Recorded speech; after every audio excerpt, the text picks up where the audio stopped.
So Bill, do you want to go ahead and make introductions? You can do that, Bill. Okay, I'm going to go from the city positions. Is Ara here? Ara's not here. Ara's not here. Who else is here? Thomas? I don't know Thomas, but Thomas is So we have Thomas Dearborn from Department of Regional Planning. our two favorite CHP officers, Officer Gonzalez and Officer Woodkane in the back. So Rocky and Officer Melissa in the back. And that's it in there with celebrity status, huh? All right. And of course, for everybody to be clear, and mostly for you, Thomas, as well, the area that we're talking about is Wiseburn, of course, right? The area highlighted in pink there. For those of you that have glasses on, we can't zoom into to this, but it's a Google map highlighted with our area. We're going to skip Ara for now, and we're going to give Thomas a chance to talk a little bit about what the South Bay Area Plan is and how it's working for us, or it's going to work for us.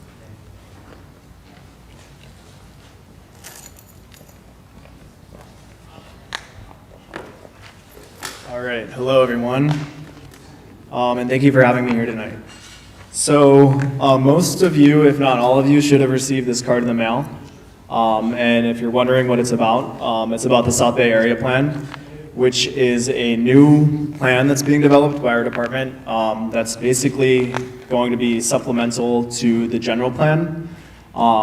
So right now, the general plan sets goals and policies for the entire Los Angeles County geography, whereas the South Bay Area Plan will be specific to the unincorporated communities within the South Bay.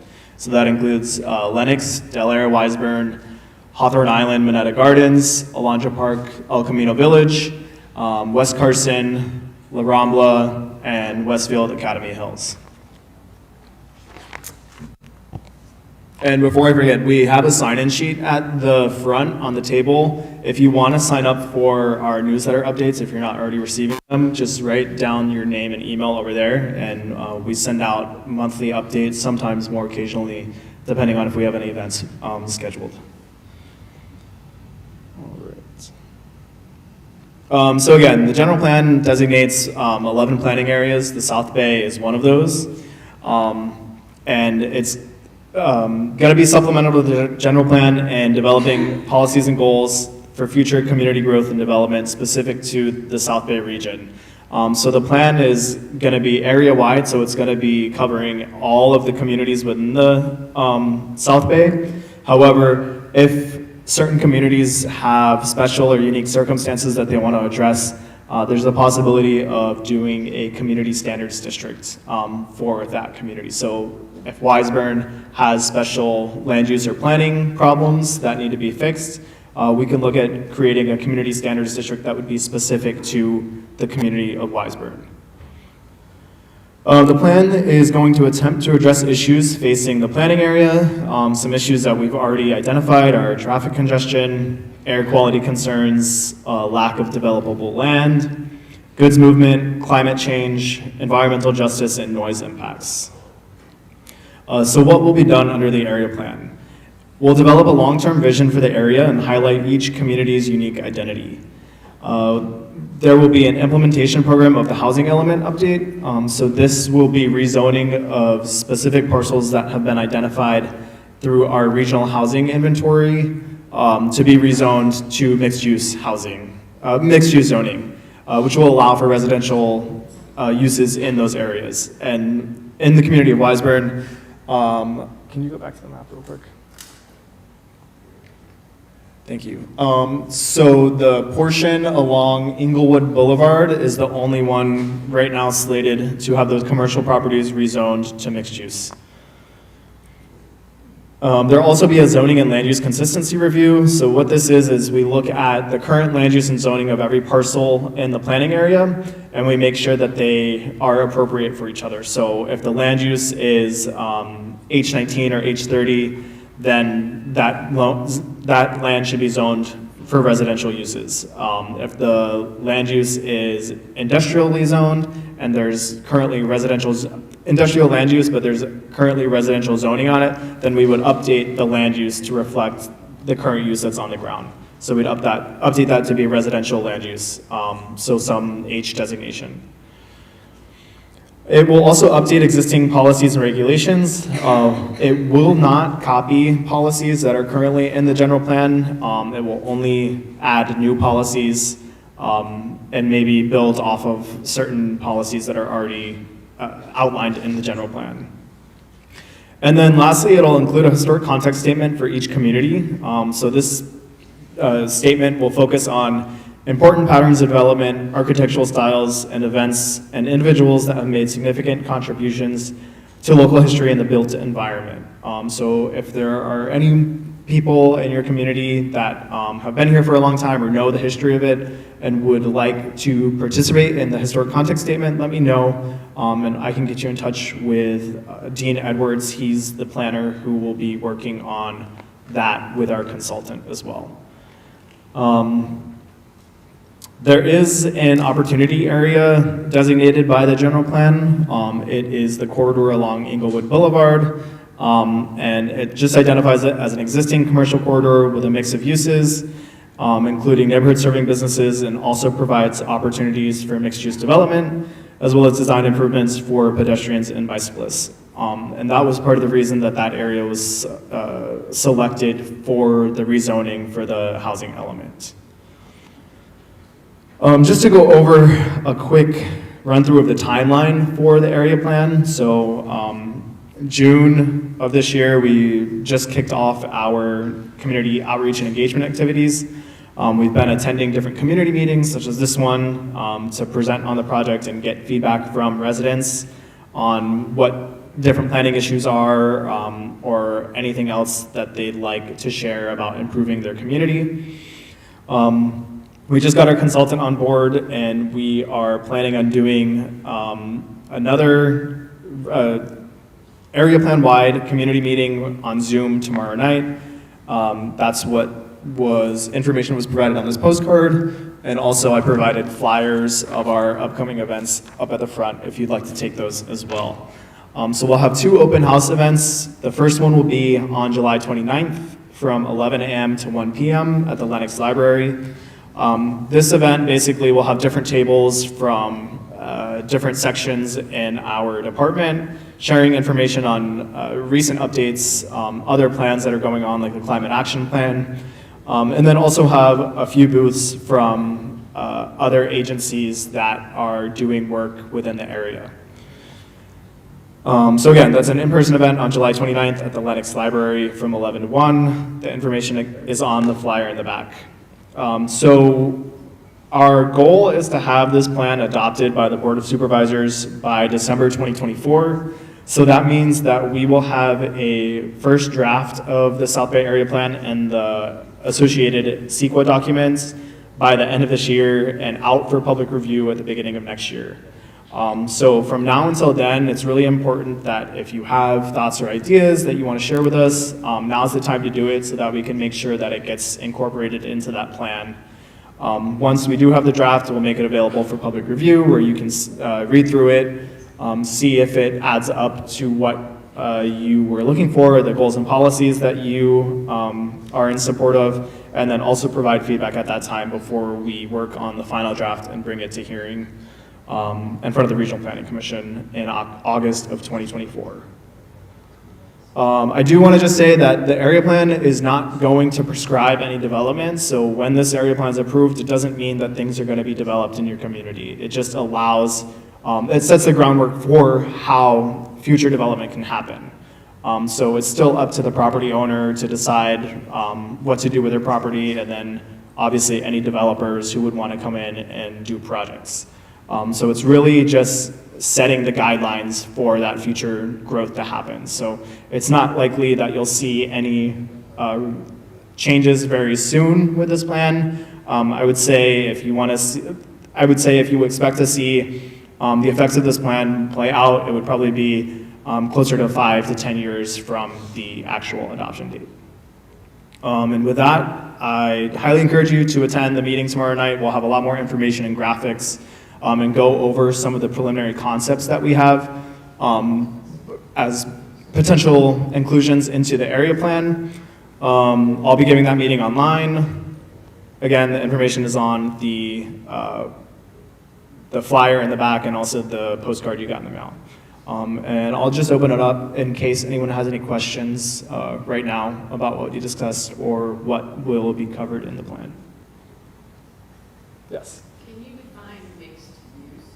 Can you repeat the question for the people online? Yeah, so the question was, can I define mixed use? And I will try to give a good definition today, but tomorrow we have an entire section of our presentation on it. So mixed use zoning just allows for a variety of zones, a variety of uses within the zone. So currently, like, most of the residences here are zoned residential. And then there's the corridor of commercial uses on Inglewood. The mixed use will basically allow for a variety of those uses to be in one area. So it'll allow some types of commercial uses, some types of residential uses, some types of light industrial uses, I think in the form mostly of like offices. It basically, what it does is it increases the allowable density for dwelling units. So right now, the land use designation for most single-family housing is H9 or H18, which basically allows, the number is the number of dwelling units per an acre. So H9 is 9 dwelling units per an acre, H18 is 18 dwelling units per an acre. What mixed-use zoning does is it brings the amount of dwelling units allowed between 50 and 150 dwelling units per an acre. So these are things that if you have concerns about or your community doesn't want to see that type of density within your neighborhood, then we can look at changing certain aspects of the mixed-use zone to be more relevant for this area. So that's things like setbacks, potentially altering the maximum height allowed, but we'll also be, at the open houses, we'll have our consultant create a few boards that explain mixed-use housing and provide visuals to see what exactly that would look like. But I just want to repeat one last thing. The plan does not mean that it's going to get built. It still requires the property owner and a potential developer to actually go through with a project in that area. Yes? I want to know where all these cars are going to be parked. If they build a bunch of houses or apartments on Inglewood Avenue. Right, so depending on the project and what's... Can you repeat the question? Oh yeah, the question was, where are all these cars going to be parked if this type of development goes on Inglewood Avenue? So my answer would be, depending on what the proposed development is, we'll determine what the parking requirements are for that. So right now in our Title 22 zoning code, we have specific, depending on the uses, we have specific requirements for parking that is needed for specific projects. Follow-up to that. Have you actually driven through Wiseburn? I have. I did site visits in all of the communities during the winter and early spring. So I have driven through Wiseburn and along Inglewood, the commercial corridor. Because there is no parking on the first block between Inglewood and Shoup. Right. Any street. So if you add more dwellings, I just want to know where, before something gets built, I want to know where the cars are going to be parked. Right, and I understand that. That would be something that when the project goes in front of review, that would be considered then. But again, it just depends on what the proposed development project would be.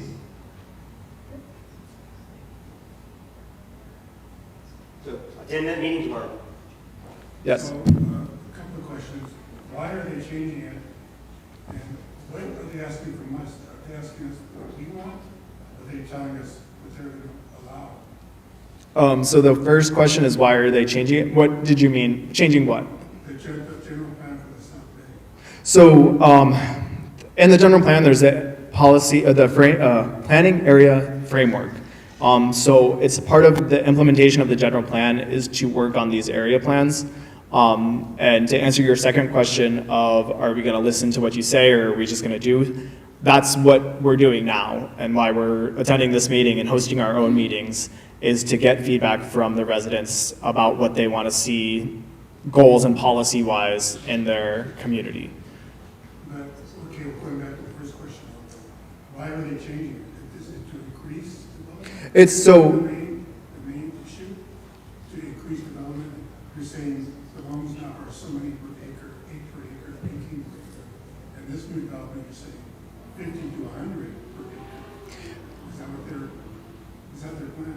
okay, so the particular rezoning that's currently slated for Englewood Avenue, that's being done because of the housing element. So the housing element is a state mandated program that requires us to find adequate housing sites for the next 8 years.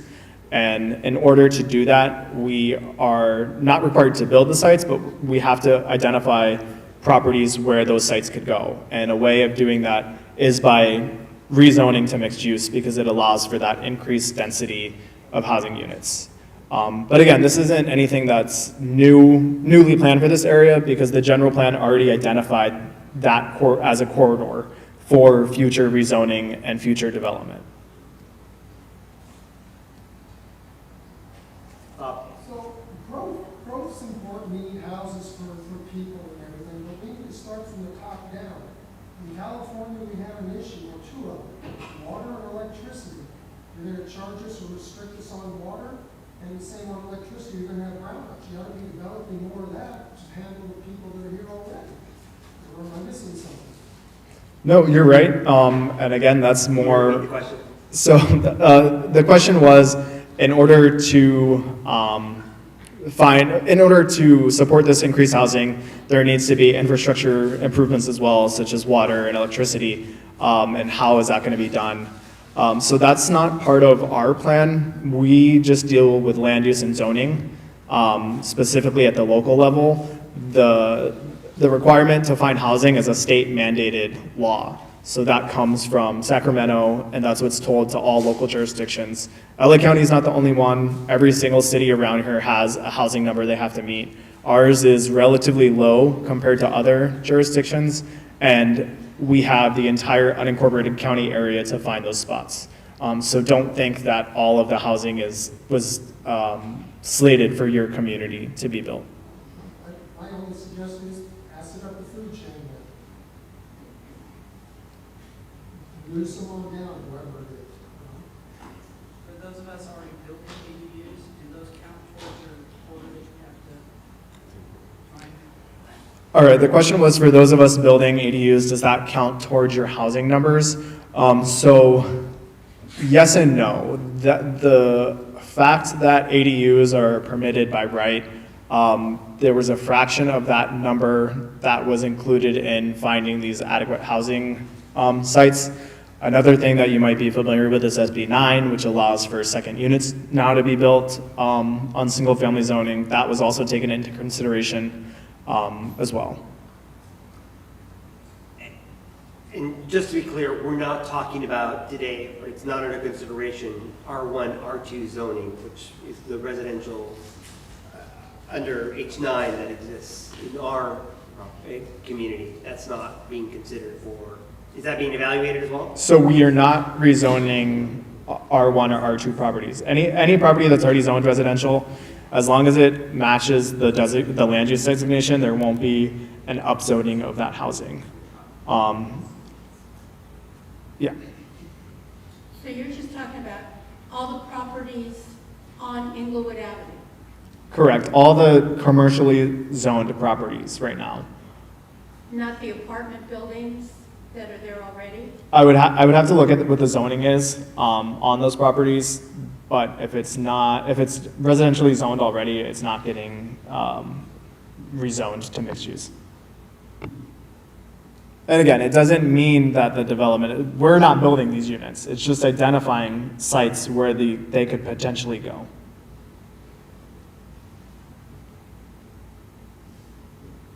Any other questions? All right, I encourage everybody, if you have a chance, to attend tomorrow's meeting, Zoom meeting. We'll try and summarize it, but it's always better to hear it firsthand than a summary from us. So. Yeah, it's better to hear it, and you can ask questions during the meeting in case there's something that comes up that you want more clarification on. We are going to be recording it and uploading it to our project website. which is also on the card that you received in the mail. So if you aren't able to make it, you can view the recording later. The meeting at the Lennox Library, the people that are there, are they gonna have specific real information, or is it still gonna be, you know, what we're planning or what we're thinking of? They would have facts, with the information they have to present to us? Yeah, so it'll be more interactive in the way of presenting additional ideas that could potentially be brought into the area plan.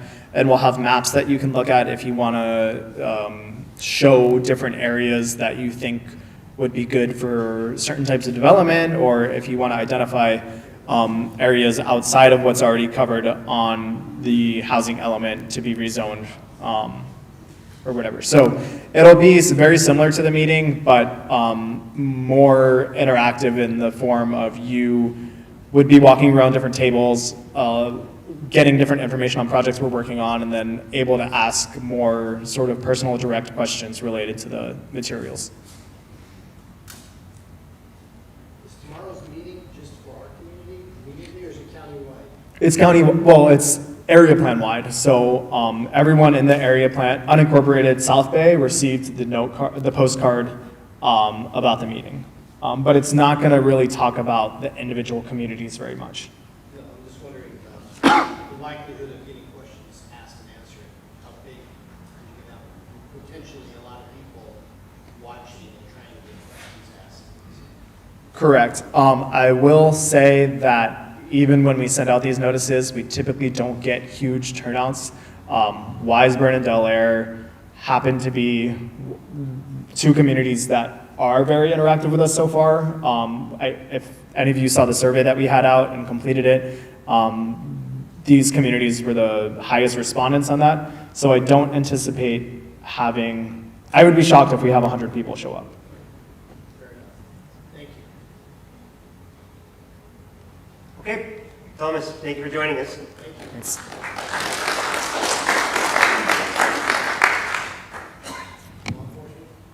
Yeah, please. Do you want to moderate that, Tim? Come on up. Come on, Timmy. Hey, you want to do, can we do questions for law? Tim just said that. Bill, that's a great idea. Folks, we have Officer Gonzalez and Officer Roque joining us. Yeah, gentlemen, if you don't mind coming up, that way the people on YouTube can hear you guys. And you'll have to just like Thomas, you have to repeat the question for people listening to us online. Thank you, guys. Not a problem, not a problem. So like, everybody, I'm Officer Gonzalez, CP West Lane, my partner, Officer Roque. We don't really have anything new from last time we were here, other than we addressed the issue you guys brought to our attention. And just we're here to see if you guys have anything else for us, or any information, or any questions you guys have for us. Just a general lack of observance of driving less, you know, speeding, running stop signs.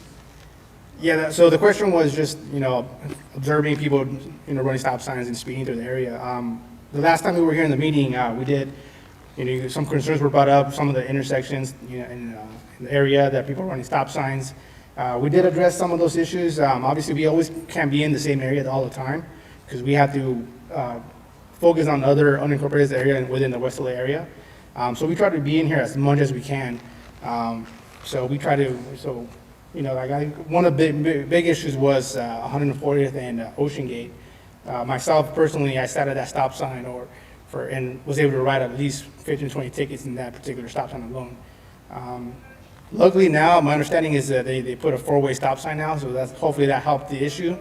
Other than that, we'll do whatever we can to help out. The first time I looked at the photo, it was like the girl came in, we didn't even stop, just like, Yeah, actually, I personally witnessed a couple accidents in that intersection myself, but luckily nothing happened. Any other questions or concerns? Yes. Are you guys interacting with fire about all the freeway fires down by 129 Los Angeles? Again, so the question was if we interact with the fire department and concerned with the fires along the freeway.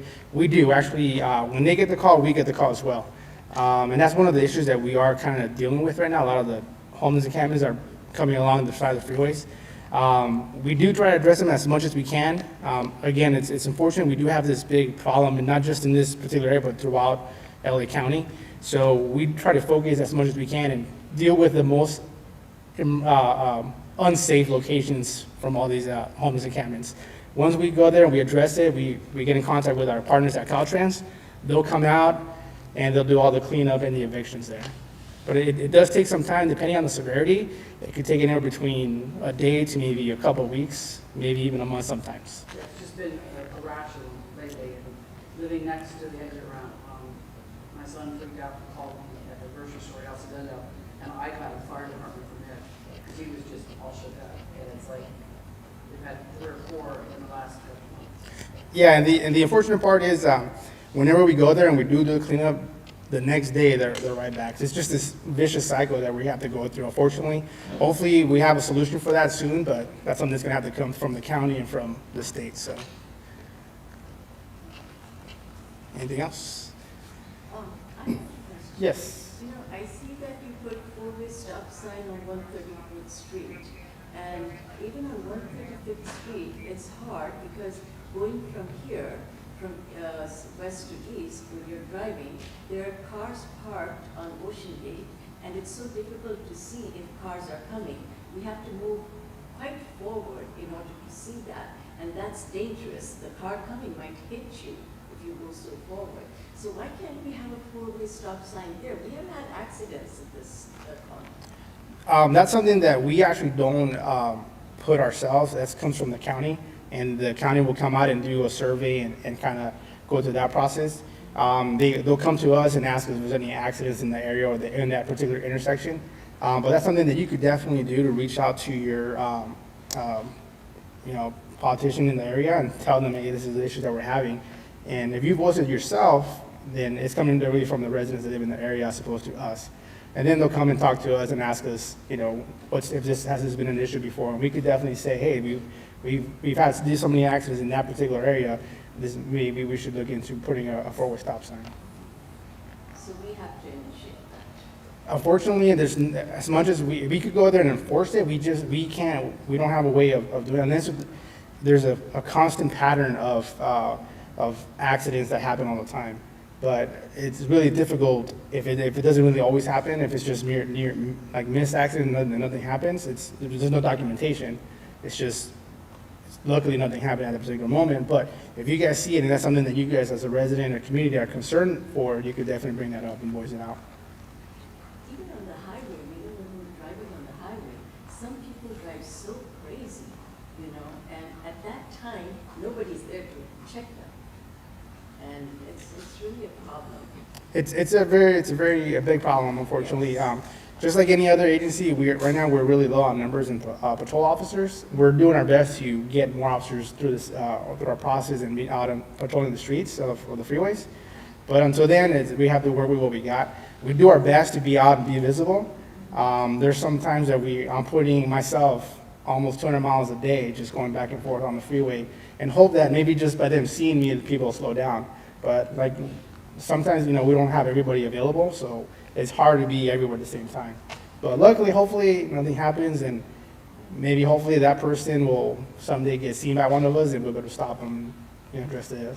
Previously, we used to see the sheriffs, the highway police, they would be standing in a little corner hiding place and they could follow the person so quickly. Now it's very rare. We don't see as many. Yeah, it goes back to the same issue. Like we're really low in patrol officers. We're doing our best to hire and train these new officers to be out on patrol. But as of right now, I think we're down. I don't know, maybe like 600 officers. So that's a lot of officers that we really need. But we're doing our best to hire and put them through the process and get them trained so that they could be out there patrolling their areas. That's understandable. Yes, sir. One more question. What percentage of the time that you have to go through our community do you spend like a crime watch? I know you're looking for the vehicle infractions and all that, speeding cars or whatever, but also when you're cruising around, are you looking for the converter thieves or the creepy person walking down the street? So that's a very good question. The question was, when we're patrolling, do we also look for additional crime, not just traffic enforcement. Our department, and we have an understanding with the sheriff department. Their department, they do a lot of crime suppression. We do a lot of traffic enforcement, but that doesn't mean that we don't look for any other crime. As we're patrolling through the areas, if we see any additional crime or any crime being committed that's not part of a traffic enforcement, we could definitely address it at that particular moment. If we see anything suspicious, we could definitely, we'll definitely stop and investigate. If it's not a crime, then it's not a crime, but if it is, then we'll take the appropriate actions. So to answer your question, we're always, no matter what day or time of the day or night, we're always constantly focusing on crime as well as traffic enforcement. Yes, sir. You just mentioned the number 600 officers. What area is that? 600 concentrated? That's throughout the state, sir. To the state? The state, sir, yes. 600 in the state? We're approximately down about 600 officers right now. Down 600? Yes. To 600? I'm just confused by that number. No, so the vacancies we have right now is about 600 officers. Wow. Yes, so we're doing our very best to hire approximately 1,000 additional officers to replenish the 600 that we're losing, and then also replenish the ones that are going to be retiring pretty soon. So follow up on that. So generally speaking, the traffic patterns saying over a 1 or 5 year period, have you seen it worse, improved, or consistent with the speeding, people generally behaving on freeways? How do you feel? What have you noticed about that? I've been on the department for about 13 years now. I have seen it go up and down. It fluctuates. There's a few years where it wasn't as bad as it is now. But again, it's like anything else, it always fluctuates. So right now at the moment, I think it's to a point where a lot of people are more, they're speeding a lot more. We have a lot of these street takeovers, and I think that's what a lot of these younger drivers, they're drawn to that. And unfortunately, it causes them to be speeding around through the freeways, through the cities. And hopefully, with education and maturity, it'll go away. But as of right now, unfortunately, it is. You see a lot more of it now. Yes, sir. So to handle the short-handedness, what if you allow the residents to give you 10% to send in the dash cam videos of violators? So that's a good question. There's this website you could actually, it's called LAcrimestoppers.org. You could definitely upload, if you see a crime, catalytic converter being stolen, street takeovers, whatever it is, it doesn't matter if a small of a crime or big of a crime, you could upload your information, the details about that crime to this website, LAcrimestoppers.org. You'll be anonymous, and it'll alert us. Like if it's a crime, it'll let us know, hey, this crime occurred in this particular area, and then we could come out and investigate it. Whether it's a hit and run, whether it's a stolen catalytic converter, somebody breaking into a vehicle, you could definitely alert us. We'll investigate it, and you could be 100% anonymous. So that's a really awesome tool that you could definitely use as a community. To alert law enforcement, not just highway patrol, it'll alert the LAPD, it'll alert the sheriff department, but you could use that to let us know if there's any crimes committed in your community. LAcrimestoppers.org. Yes, sir. We'll forward that to the list as well and update the website with that information.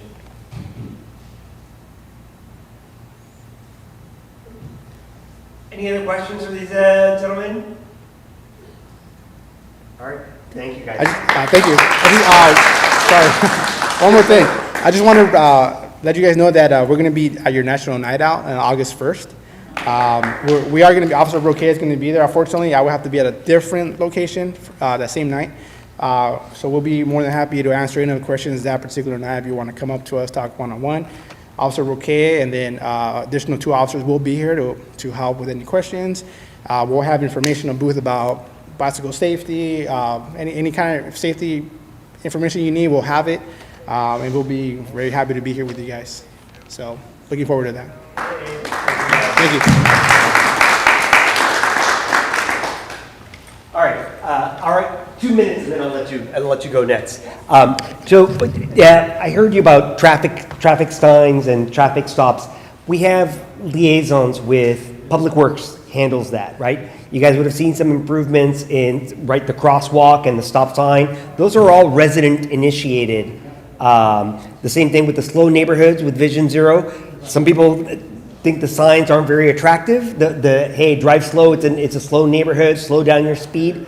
It's a picture of a pedestrian and a child on a scooter that have started appearing in the neighborhood. That's all Public Works resident initiated. So, really quick, I'm going to go to the Wiseburn updates and then let Ara give her updates from the county.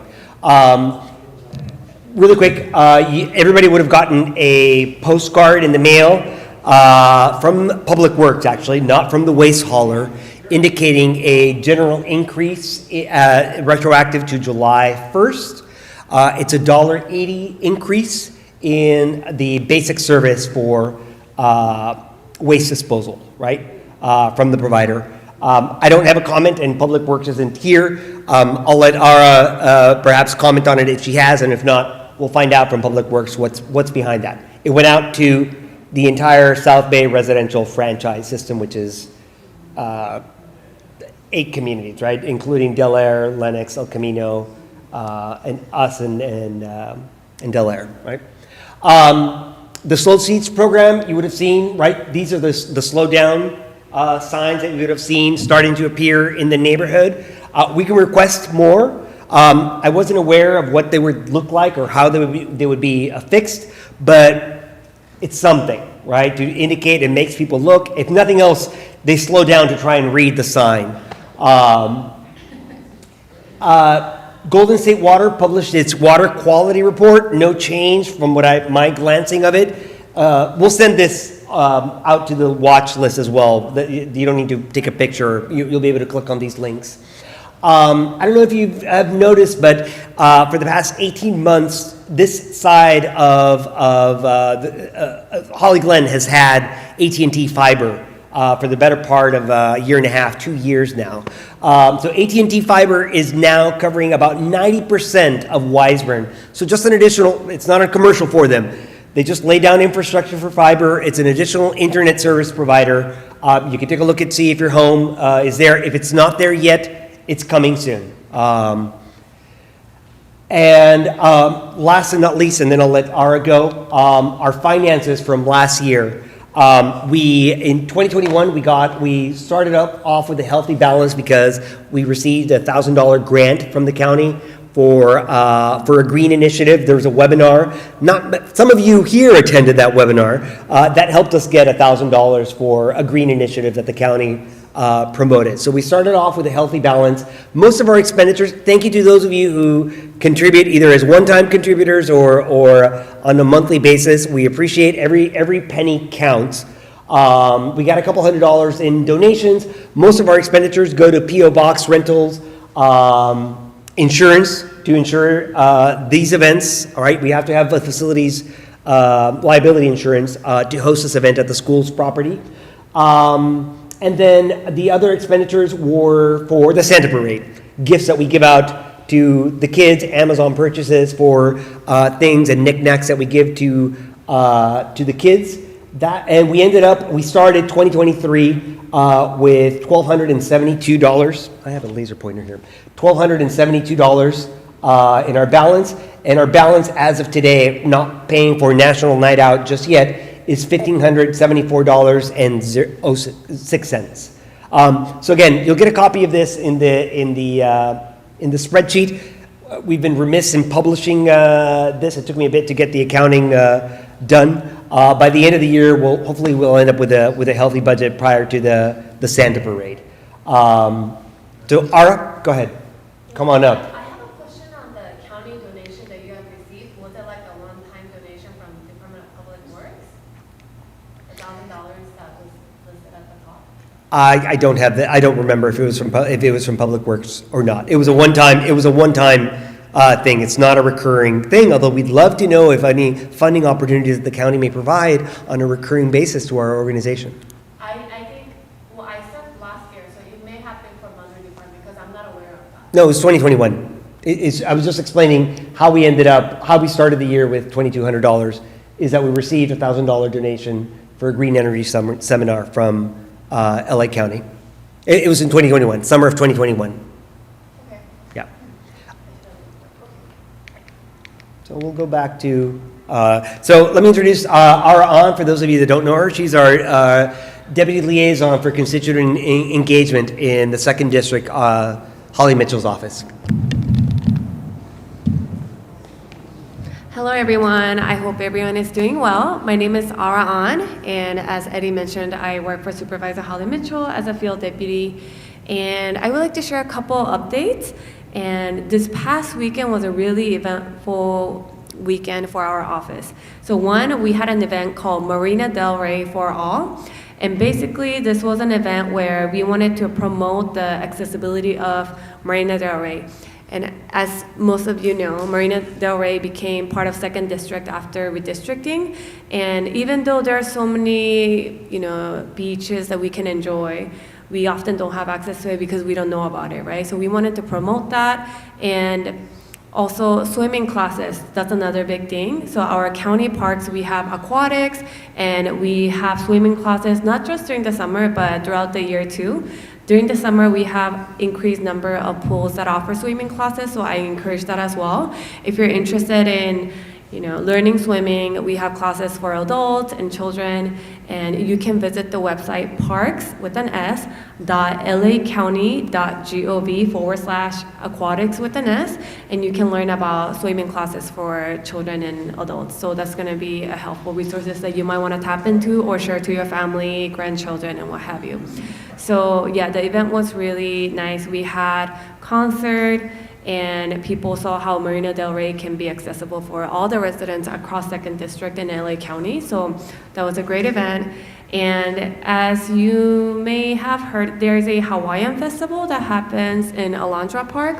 We have over thousands of people that come, and that event was also a learning experience for me because when I think of Hawaiian festival, it's like hula dancers and whatnot, but they shared about cultural booths, they have food, craft, dance, and so many things. So it was really nice, and we had, I think, around 20,000 people for the past weekend. So yeah, our table included information on LA County resources as well. So yeah, that was really nice. If you haven't been, they have it annually. This year was 45th anniversary, so feel free to check it out next year. It happens around July. And also, I want to share about a few motions that happened. So recently, the Board of Supervisors passed a motion where tenants can have right to counsel. This provides legal representation for tenants. And as we know, there are so many issues that impact the unhoused issues around LA County, and providing this right to counsel will be one of many methods where we will help individuals not fall into homelessness right away. So this was one of the many measures we're taking. And yeah, National Night Out, Eddie kind of touched on that, but really great that we can work together. I think last year, 1 or 2 years ago, I think there was an event at Ocean Gate Church, so I visited. But this year, we're really happy to work together. And so I try to advocate for Wiseburn Watch for this event because I know there can be different costs and what have you. And I check with the team, and they let me know that similar to like Thanksgiving events or holiday events, if we were to support local organization for a specific occasion, there's like a cap that our team might set. And for local National Night Out, it was $1,000. So I try to advocate, and our office will work with Wiseburn Watch so we can provide that funding. And also, I appreciate Eddie for looking into blocking the street, but it was really complex with DPW involvement and whatnot. So we are going to use Wiseburn Library parking lot. If Board of Supervisors are working together, all those fees can be waived. So we're gonna work together, and hopefully it will be a great partnership event where all of us can celebrate and really enjoy the positive engagement and outreach that police is doing for our community. So yeah, really looking forward to that. And my colleague will also join, and we're gonna table at that event too.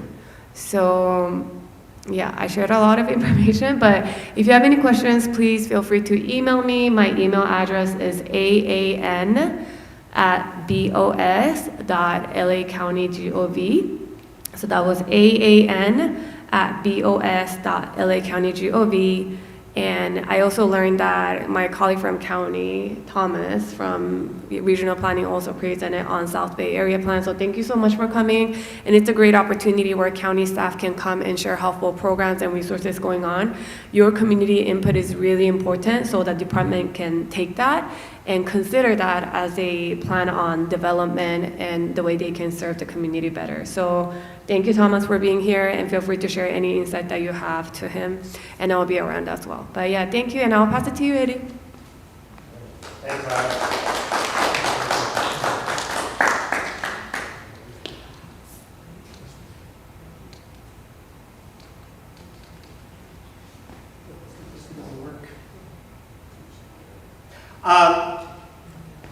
Yeah, so the board for the watch runs on 2-year cycles.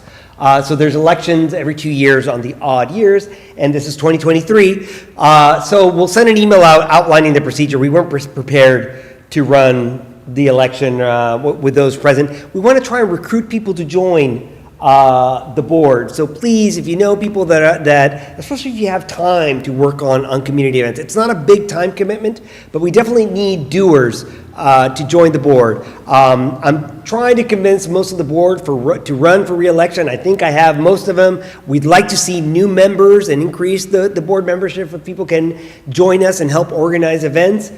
We need your help, so please let people know. A process will be outlined. We'll send an email out, but we'll have to wrap it up by August. And we'll run it through Election Buddy, a site that tallies the votes and then just displays the votes in a public manner for those running for a board. So if you're interested, either nominate yourself. If you're going to nominate somebody else, that person has to be aware that you're nominating them, all right? You can't nominate third parties without them being aware that you're nominating them. That goes for husbands and wives too. You can't nominate your spouse without your spouse being aware. So look for that process coming up in the next couple of days. Oh, and last but not least, we are having National Night Out on Tuesday, August 1st. We're going to be having game booths, face painting, a raffle, at least a free taco plate for everyone attending, free beverages, and confirmed attendance by LA County Sheriff, LA County Fire, of course, CHP, the 2nd District Supervisor's Office. LA County Library is hosting us in their parking lot, so we're going to close off their parking lot. We'll have a big fire truck in front, some CHP vehicles, maybe some other surprises showing up. Delaware Neighborhood Association will have a table there as part of the neighborhood. West Basin will have a table, and all the sports teams that are based in Wiseburn, including AYSO, Little League, the Wiseburn Aviation Softball League, and Boy Scouts and Girl Scouts.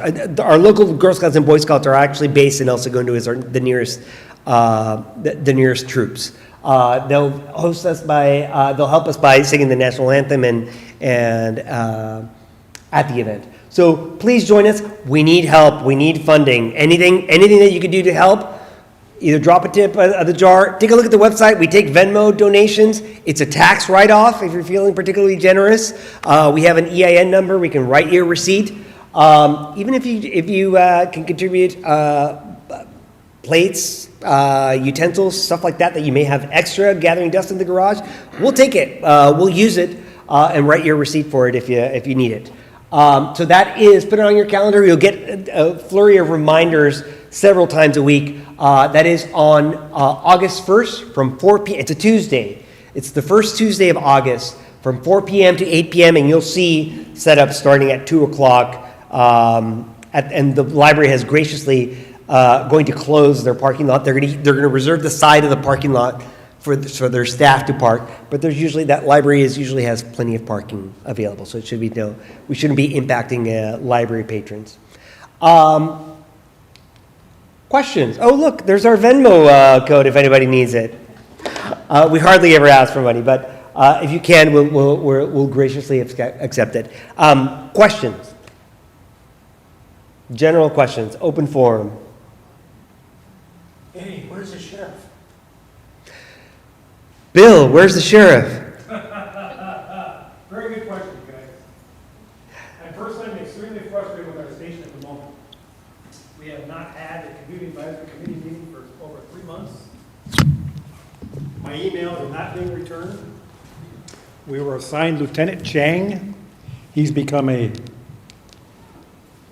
guess, a disappearing figure. I know he's been reassigned to a different shift October 1st. I don't know. As soon as I get feeling better, I'm going to have a serious heart-to-heart talk with the sheriff himself about what's happening up there. So, but thank you for the question. I don't have a good answer for you on that. I really don't. But they've been invited. They've been asked. I had email on my phone where 3 times and no return, nothing about come to the meeting. I did see him though on La Cienega and 135th last Well, I mean, week, maybe? The field deputies are out doing their work. My issue is they're not being updated by our concerns, i.e. through me at the station on these meetings. And the fact that they're not coming here regularly. You know, we used to have a regular, what we referred to as a go-to lieutenant. Yeah. You know, every captain would assign every neighborhood a lieutenant. And that was our guy. That was our guy that finagled the station, worked through the hierarchy and get shit done, you know? That's no longer happening, and I'm not happy about it. It's a problem, so we'll see. We'll see where it goes. To be continued on that To be on that one. I'm not too happy with our current sheriff. Yeah, the question about illegal dumping on La Cienega. I noticed there's a couch out there now, there's a pool. If you, still there. so, yeah, the couch's still there, probably 2 weeks. Is there someone we call for that? Yeah. Yeah, I have an. Can I say one thing, real quick? I'm sorry.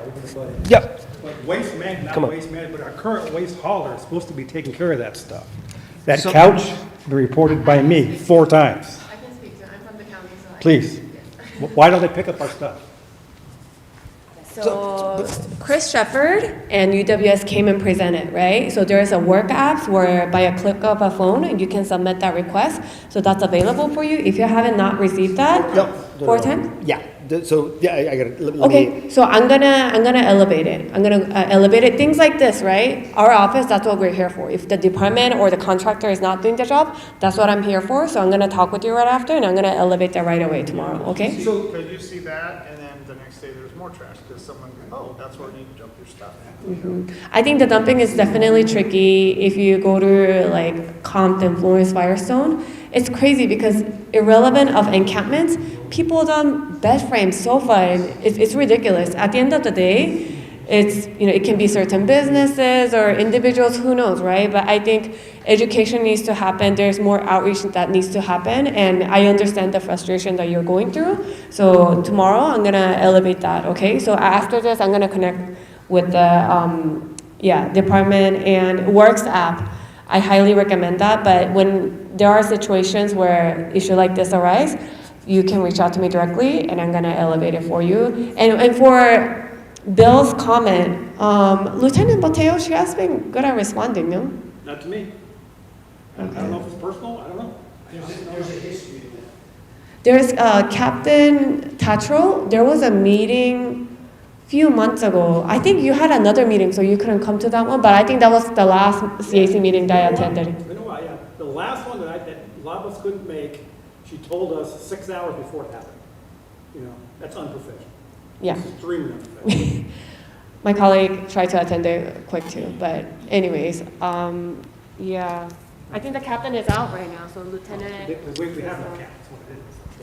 Yeah, so we'll have an update as we navigate the politics of the station and the lack of leadership. So before we contact Ara, I'd like to aggregate the works tickets that are open, because Bill has a ticket open for that, I have a ticket open for that, you probably don't yet, but there's more than one ticket open for that hasn't been addressed. Anytime I try to get my step count in, and I walk the entire neighborhood. So when I see something, I report it right there. So it's been open, but I don't have, yeah. That was about 6 months to get the weeds finally abated, and that's, I think, unheard of. Yeah, the weeds were abated, but they're coming back. Tim, coming up. Even though you have tickets open, I would encourage you to still, if you see it, file another ticket. Yeah. Yeah. Because Yeah. if you don't, they're gonna go, oh yeah, we have some tickets here. But if it's a perpetual and the more people that see it, they will see everybody reporting it. I would encourage you to report it. Get the app. It's a great app, the Public Works app. Whoever has it or doesn't have it, get it. It's very comprehensive, really user-friendly. You can put pictures on it. You can put a narrative on it. A lot of the responses haven't done dumping, but everything else has been very responsive. So it's not UWS, then it's Public Works, start with them first? It's Well, Public it's- Works that either oversees. delegates, that sends a Correct. ticket to UWS. Right. So they have a bunch of contractors, depending on what the dump is too, that they will allocate it to, depending on what that is. Can you pin where the location is or where? Yes. Yes, it's actually, if you're standing there, it will, if you have it on your phone, it'll pinpoint where you're at. Or you can drag, if you're not there and you remember home, you can drag the red dot on a Google map and it'll send the exact location. That couch is hard to miss. Nice. Yeah, so another thing I want to add is that. Come on up, Ara. Sure. So, thank you. So another thing I want to add is that UWS, Universal Waste Systems, it's a contractor by Department of Public Works, right? I think another messaging that was shared is because UWS provides direct service, call them directly. And that is helpful. If you need something to be removed, that's good.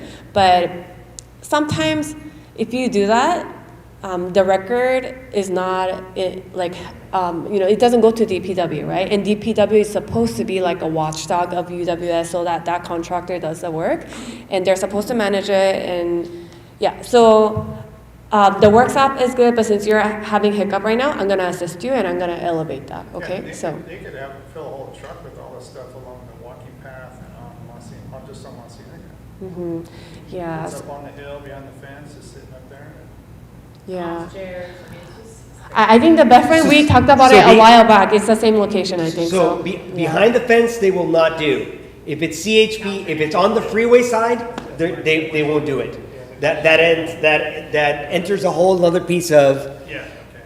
there isn't legislation there today to prevent the removal of that if somebody claims that as their property on the freeway side. I got you. So just gotta be realistic about that. If it's on our side of the fence, absolutely. And Works is the way to go because UWS will try and link it to your address if it's a personal request that you're making as opposed to a community request. So I think Works is the way to get them to go and do it via an official county ticket. And Thank you. elevate it to Ara in this case, and she'll help us out.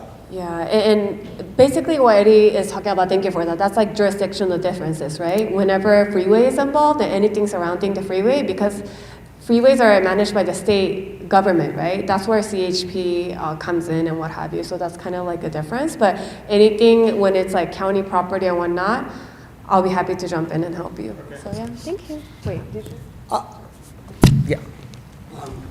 So, in the past, we used to call in to the illegal dumping phone number.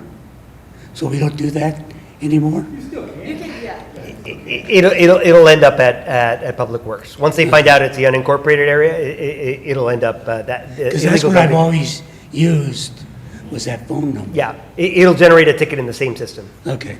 And on the Caltrans side, when I walk over to Costco and I see the broken fence or debris or graffiti on there, you can open up a Caltrans ticket and they'll get to it eventually. It takes about a quarter for them to, but it does happen. And then all of a sudden you forget about the ticket and you get a ticket closed. So they do have it stored, gathering dust somewhere.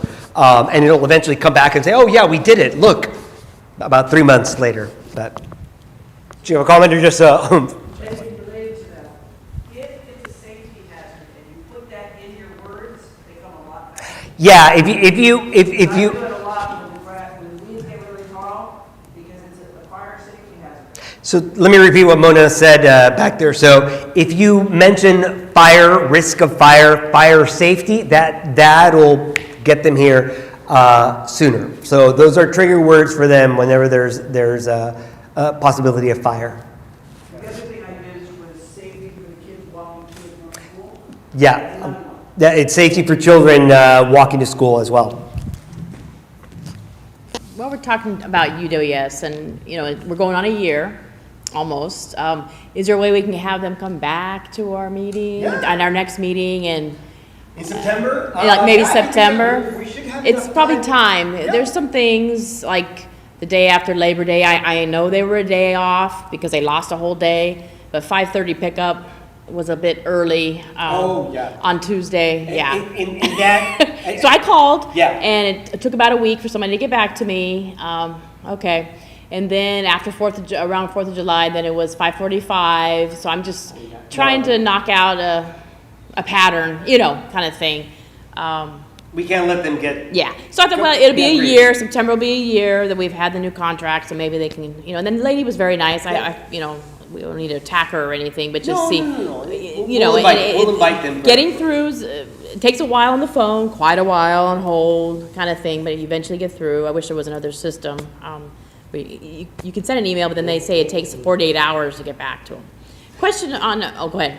I usually get that's a standard answer. I usually get an answer quicker via email within the same day.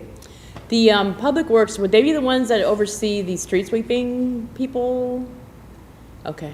Like La Cienega, are they supposed to do La Cienega? Yeah. Okay, because it's filthy. They never do it. Yeah, it's filthy. And then coming down the street, I mean, I don't know, I don't know anything about street sweeping, but they're going Mach 10 down the street. I don't know how they're picking anything up. It looks probably worse when they go by than when it did Yeah, before. they're in the middle. Yeah, so maybe that guy can come back too, the guy that came a few months ago. So we'll put in a call for Public Works to visit us in September along with UWS. It'll be good to have them because one reports to the other. So it'll be good to have both the contractor and the owning entity of the contract there. Our blue container, the lid is broken. Last week, a couple weeks back, it was just laying on the curb, and I think the angle killed it. So I called, and they said there's a shortage of cans. Put it out on the curb starting July 10th, which I did from 6 to 6, and if it doesn't get picked up, just keep trying. So I tried it last week, nothing happened, so I did it again this Monday, and then I just called and said, hey, am I still supposed to be doing this? They're like, yeah, we're still behind, we don't have replacement cans, so we're gonna try and put some duct tape on it, and just, and then she said if it becomes unusable, you can put your blue waste in your green can, is what she told me. That's good to know. They just combine it all together. Yeah. For those of you, some of you are, I'll give it back to you in a sec, Bill. So some of you are pretty observant and notice that some of the mixing of refuse, right, of different types, they do sorting. At least this is what the hauler claims. And UWS Waste Management used to do this too. We just never noticed it, by the way. They do sorting at the facility. So if you mixed recyclables with non-recyclables, they'll still empty out all that gunk and sort it at the facility. At least this is what the hauler claims. And there's a term for it. I can't think of what the term is. Mixed refuse. Oh, that's a dirty job. Yeah, dirty job, yes. Is it possible that we in the future could have input on who our trash hauler would be, rather than just the best bidder to the county? So 'Cause what I was told, you want me to use the mic? Thank you for that, Bill. I actually raised that a while back too, I'm sure, but DPW mentioned that there was a letter that was sent out to the community beforehand, and I think that was in the folder that was shared at the town hall. Yeah, but it was a letter, but I agree with you. When it comes to different changes, community engagement is good. I'm glad someone like Thomas is here to really work on that, but yeah. I think a lot of us wouldn't mind paying a little more for better service. Yeah. We didn't have any trouble with waste management.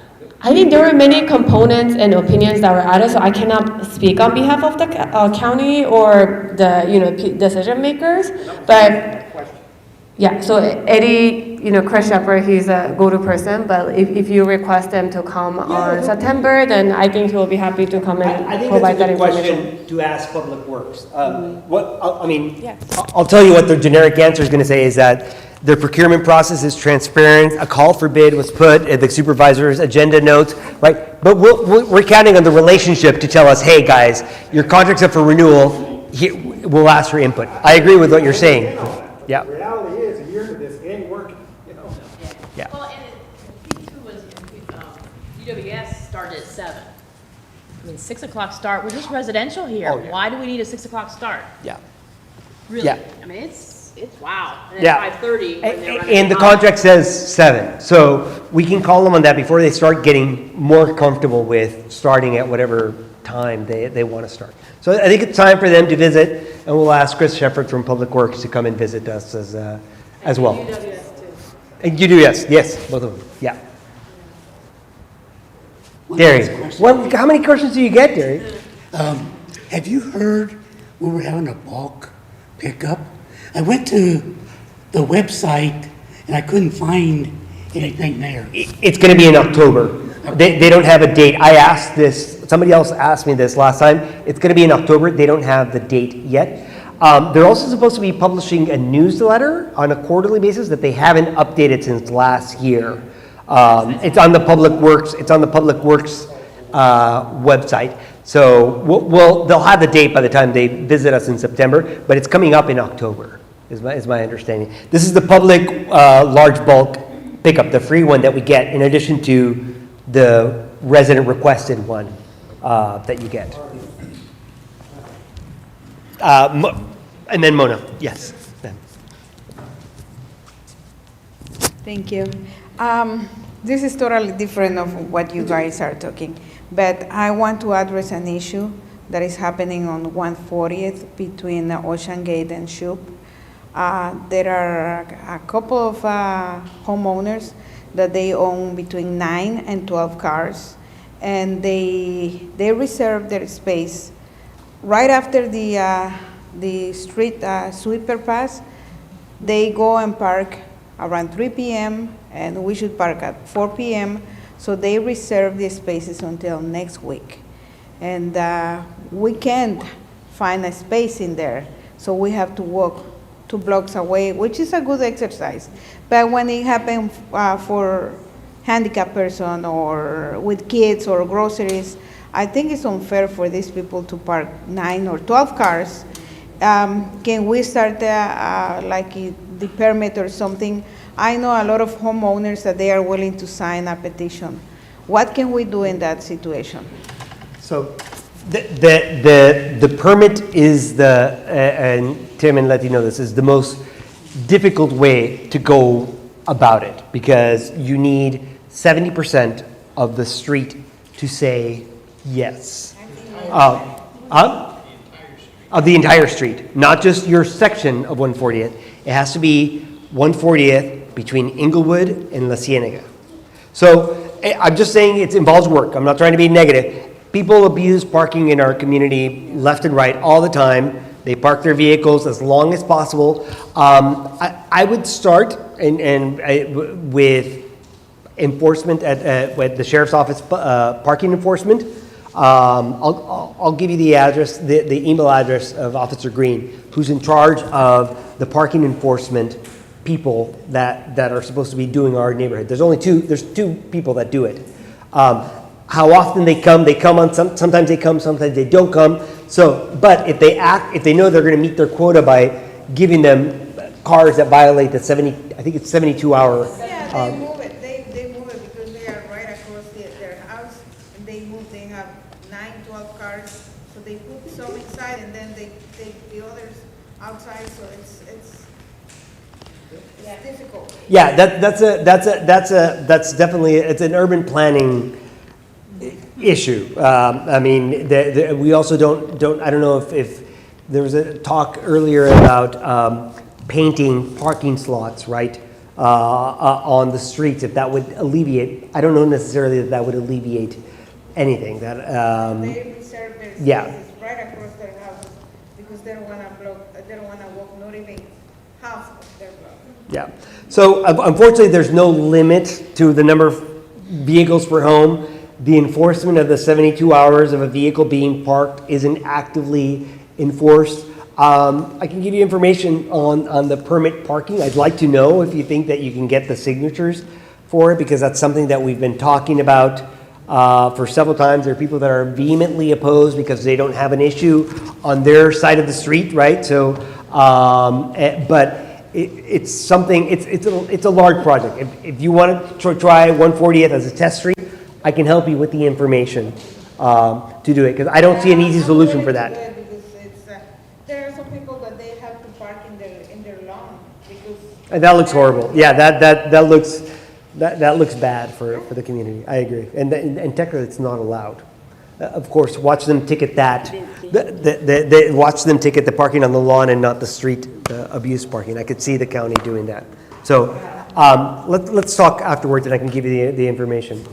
Mona, did you have a comment? And Yeah, they have, one of my neighbors couldn't find parking, parked in my yard, and they got ticketed, so they do ticket that, so be careful. Or in front of your own driveway. or blocking your own driveway. Yep. I didn't get it, but neighbor did. You will. So the other thing is, I know we talked about it last time, but many of you weren't here.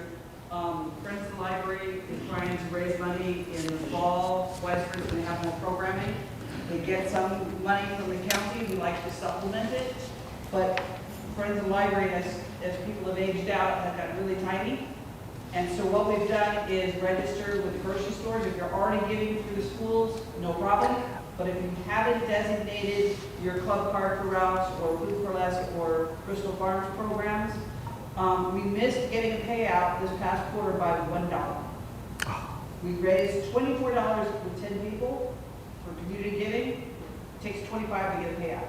So if you aren't designating somebody and you want to make a difference in the community, it covers both libraries. Every penny counts. And this is, I'm going to repeat what Mona said for the people listening online. Adding to your club card at most of the major markets, including Food for Less, Ralph's and Bristol Farms, adding a designated, if you don't already have a designated charity, the library can be that charity. Mona, I suggest that you guys have flyers Flyers are on the table. here and at the National Night Out event. You guys will have a table at National Night Out. Make sure you add it there. They're on our website. And they're on our website. Patrick reminds us. Thank you, Patrick. But there are some on the back table for people that wanted them last time, but I didn't have them. Yep, there's some flyers in the back table, Mona said. Anything else? All right, going once? Chair, Yes. we have the same situation on our street on 130th, and I have the number for the parking enforcement, and so what I do is I call on day 3, because they get 72 hours, then they come and red tag it. I mean, they've been pretty consistent. They don't patrol, okay, for that. There's not enough of them, but if you call, so the onus is on us to be persistent and be obnoxious about it, and it makes them uncomfortable, so that at least they have to stay on top of it at their house and move those cars every 3 days. But they're sneaky about it, I know, and they have another car waiting, and then I know. But at least it gets the visibility, and so that's what I do. And then they go park somewhere else for a while and give me a break, because it's weeks at a time, yeah. It's horrible. Or they leave and they leave their cans there, so that. The trash cans for 4 days out on the street, I know, we got the It's same. just, it's obnoxious. I don't know what to do. So let's start with parking enforcement first, and then I can help you with the process for the permit parking. But, okay, but we need the entire block. Yeah, so it's work. It's work. Yeah. Give permits to the whole of the Wiseburn district. I mean, our area. So the question is, why can't they give permits to the entire Wiseburn? It requires 70% of the entire half square miles community in favor to do the entire community. That's what I wanted to do. I don't think we can get the 70% district-wide. We can start with a couple of test streets. I'm perfectly willing to do the work with a couple of test streets. It's a good idea. Yeah, because it is. My daughter used to have that. She lived in, way down there, and they had permits. Yeah. And she had a guest permit, so when Yeah. we went, she would give it to us, so we could put it on that. Yeah. So we can bring it up. We can bring it up again, but it sounds like that's a good candidate. Let's start off with the parking enforcement, and then go from there. Yeah. Okay. Thank you, guys. Appreciate you.